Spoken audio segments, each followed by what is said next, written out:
morning, good morning. Welcome again to THG News Today. I am Mervyn Henley, reporting for today, January the 8th, 2024. I'm here with you, battling a flu. My first presentation for the year 2024 on THG Network, and I'm battling a flu, but nevertheless, I am here with you this morning to present the news. I had to be here. I missed you guys. Did you miss me? But good morning to you. I'm saying good morning, good morning, good morning. And I'm reminded of this guy from Antigua, this pastor. Growing up, we used to hear about him. His name was, I don't know if he's still alive, Brother Connie. Is Brother Connie still alive? And he used to come on a Sunday morning, good morning, good morning, good morning. So I feel like Brother Connie this morning. I trust that you had yourselves a wonderful and, your year, January 1, started off with a positive bang. And I wish you and your families the good health and strength and the prosperity for 2024. And I want to also thank you for your support that you have given THG Network and the THG News Today. And we just have to improve on where we go from here for the year. And you'll see lots of improvements and changes beginning in the first quarter of this year. The news, of course, is brought to you the kind of compliments of Colin Sons on St. Martin. So let us hear from Colin Sons, and we will be right back with THG News Today. Colin Sons have been serving the people of St. Martin for over 40 years. And the food and service get better and better. From early morning, customers flock to the bakery for their favorite sandwiches, cakes, pastries, you name it. First thing at mornings and last thing at afternoons, folks rush to Colin Sons for simply the best. There are two locations, Colbay and on the Punfill. In Colbay, the opening hours are Monday to Friday from 6 a.m. to 6 p.m. On Saturdays, 6 a.m. to 5 p.m. And on Sundays, 6:30 a.m. to 10:30 a.m. and 2 p.m. to 5 p.m. Opening hours on the Punfill, Monday to Friday, 6:30 a.m. to 6 p.m. Saturday and Sunday, 6:30 a.m. to 1 p.m. We also cater for weddings, parties, special events, whatever the occasion. It's Colin Sons. Our staff, we are always happy to serve you. Call us today, the Colbay location, 721-544-2462. That's 721-544-2462. Or in Phillipsburg, 721-543-1059. That's 721-543-1059. It's Colin Sun Bakery. We are here to serve you.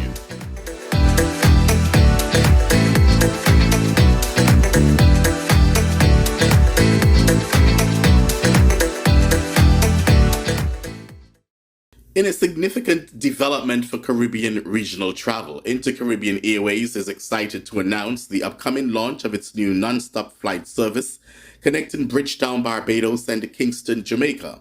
Scheduled to commence on February 6, 2024, this service will mark a new chapter in the connectivity between these two major Caribbean destinations. Bridgetown, the southern Caribbean hub for Inter-Caribbean, will see flights to Kingston on Mondays, Wednesdays and Fridays, with return flights on Tuesdays, Thursdays, and Saturdays. Operated by Inter-Caribbean's CRJ 700 jet aircraft, this route will be the only non-stop service between Bridgetown and Kingston. We are proud to introduce this non-stop service, which is a direct response to the growing need for improved travel connectivity in the Caribbean, said Trevor Sadler, CEO for Inter-Caribbean Airways. This new route is set to enhance both business travel and tourism, bringing these two vibrant cities closer. That's all good for Inter-Caribbean. I'm happy for them. And I'm sure this will be a fight between Inter-Caribbean and Caribbean Airways as far as Caribbean travel, right? But Inter-Caribbean needs to improve on their baggage system and their customer service, because I believe, for one, that it is not the best. So while it is good that you're adding all these planes to your fleet and routes and stuff like that, I think that the most important thing is the way you treat your customers and the way you handle. You cannot have baggage one way and an aircraft and a passenger the other way. They all go together. And I find that there have been a number of complaints with Inter-Caribbean regarding lost baggage. So you need to improve on that and on-time service as well. So it's all good that you're going to Jamaica and all over the place, but get your customer service right. All right? And we're still in aviation news. Let's talk about LIAT at this time. According to the Barbados Today, LIAT, a regional airline that has been owned by Caribbean governments for almost 50 years, will end its current phase as LIAT 1974 Limited on January 24th. Regrettably, this decision will lead to the regrettable layoff of more than 90 employees who will not receive their rightful salaries. However, guarantees have been given regarding the company's commitment to fulfilling its responsibilities.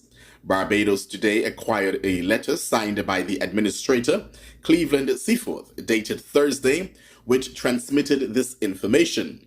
Despite the closure resulting in still layoffs, a few personnel are anticipated to remain in order to supervise the final duties necessary for concluding the company's affairs.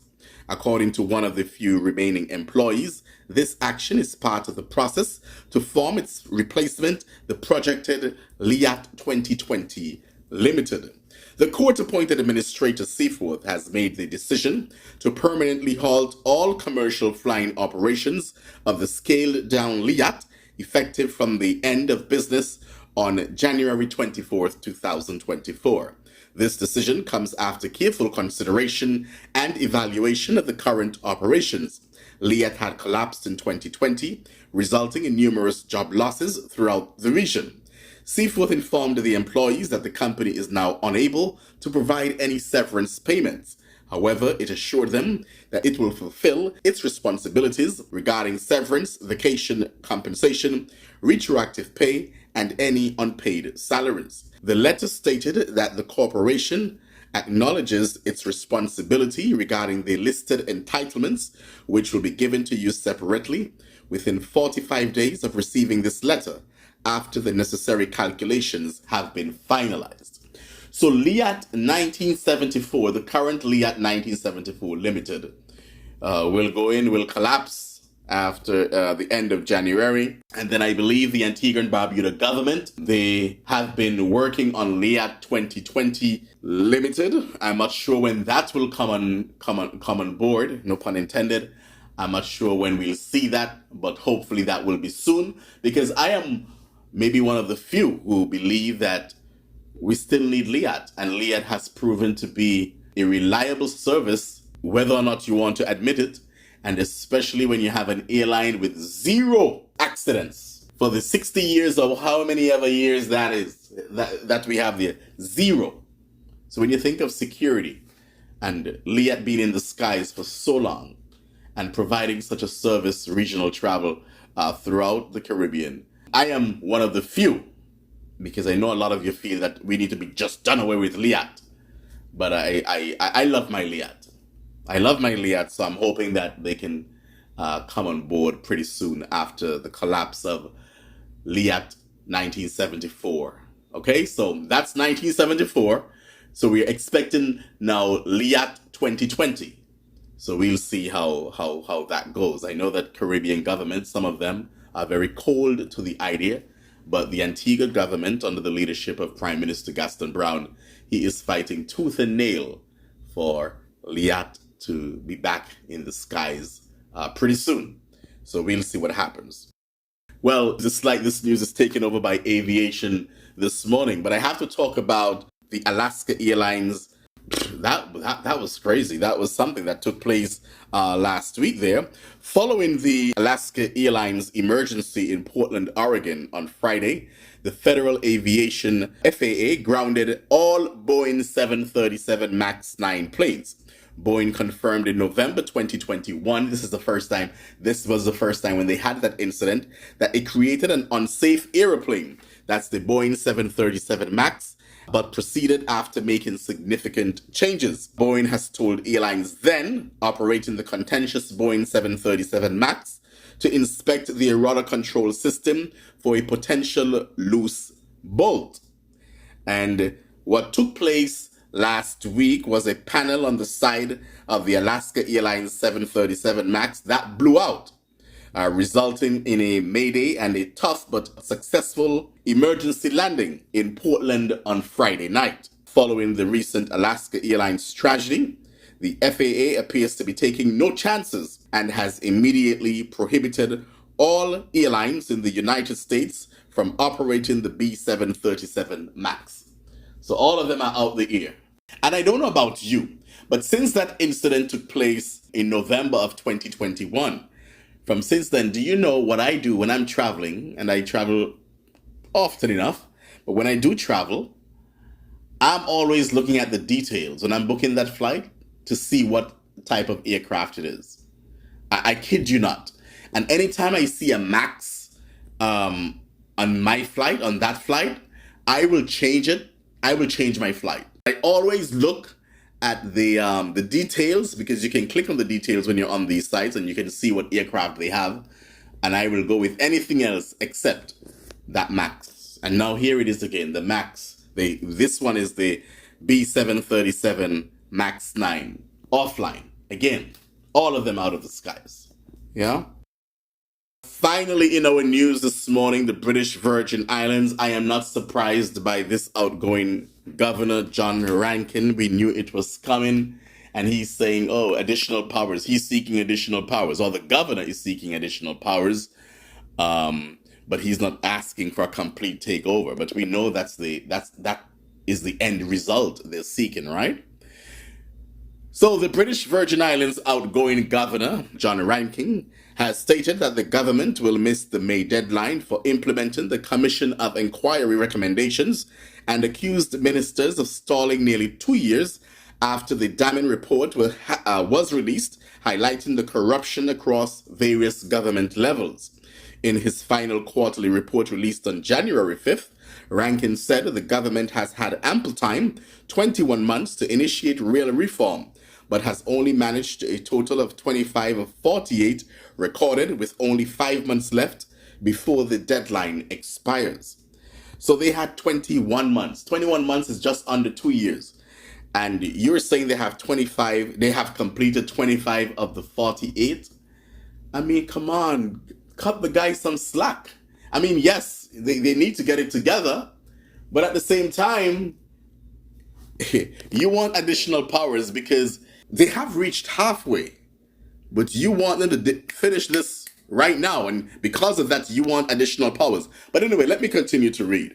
He raised doubts about the capability and determination of the BVI government to drive forward and to complete reforms is in question, highlighting that the missing the deadline implies the order in the council, a potential 2-year constitutional suspension will remain in place. The governor stressed that despite the best efforts of many public servants to take recommendations forward, developing plans and policy, we have not seen the promised changes delivered. According to Governor Rankin, it remains an option to consider an interim administration whereby the governor takes over the responsibilities of ministers in line with the order in council. However, this is not my recommendation at this stage. Instead, he has recommended that an extension to the COI implementation process will be necessary for the government to prove their commitment to reform and get the work done. An extension to the end of November 2024 should enable the recommendations to be fully considered and for legislation to be brought into force. Okay, so you're now recommending that they go until November 2024. You came on with this big press conference on Thursday or Friday, whenever I looked at that, and you said, oh, you're leaving at the end of the month, but this is what I want to see, and this, you know? He has been fighting with the premiers of the Virgin Islands ever since he got to the British Virgin Islands.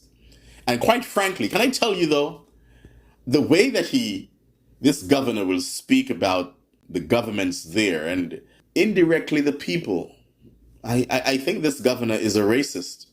I really do think that this governor that is leaving, this outgoing governor, is a racist. I have followed him over the years there, and I believe that he has some racial tendencies there, and he looks down on our island people, and he's very condescending. So I'm happy that he's leaving, but of course he's leaving with trying to be a big bad wolf. And before I leave, let us end with this clip from Madonna in Anguilla.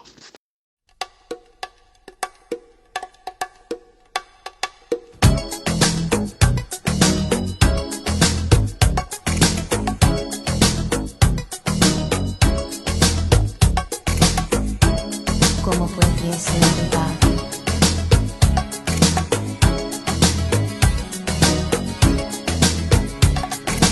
Last night I dreamt of San Pedro, just like I'd never gone. I knew the song, tropical, the island breeze, all the nature wild and free. This is where I long to be, La Isla Bonita.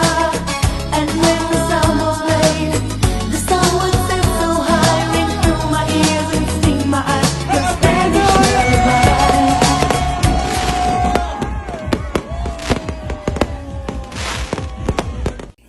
That is our news for this morning. I thank you so much again for joining us for the first edition for 2024 of THG News Today. Let me get out of here as I try to take care of this flu that I'm battling. Do join us again tomorrow morning for a similar presentation. Happy New Year again to all of you, to all my listeners. And for those of you who are viewing or listening for the very first time, I ask you to subscribe. That's right, to subscribe to our YouTube channel. It's right there, just subscribe, and so that you don't miss anything from THG Network and the THG News Today. I'll talk to you tomorrow. Have a good one, everyone.